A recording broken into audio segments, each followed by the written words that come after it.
Сегодня, 22 июня, скорбная дата для нашей страны. 80 лет со дня начала Великой Отечественной войны.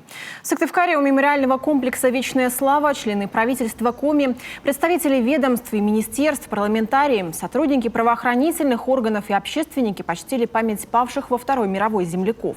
Всего за годы войны через военкоматы из Коми АССР ушли на фронт почти 170 тысяч человек. Из них не вернулись 53 530 солдат и офицеров.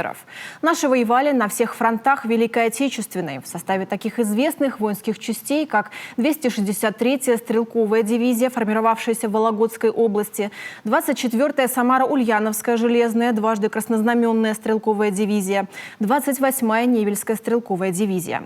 В память о тех, кто ковал великую победу, сегодня у мемориального комплекса звучали песни военного времени, а затем во всех громкоговорителях Сыктывкара зазвучал голос советского и российского телерадиоведущего Игоря Кириллова.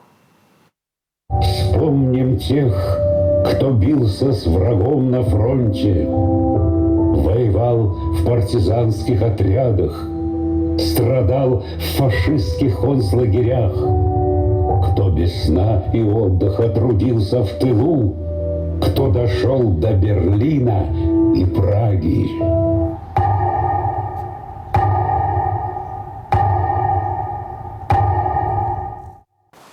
После минуты молчания прозвучали 3 залпа. Затем собравшиеся возложили цветы к комплексу «Вечная слава» и памятнику воинам-интернационалистам «Скорбящий воин».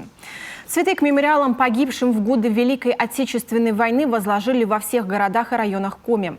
Так, в Ухте на месте Вечного огня в 40-е годы располагался военкомат.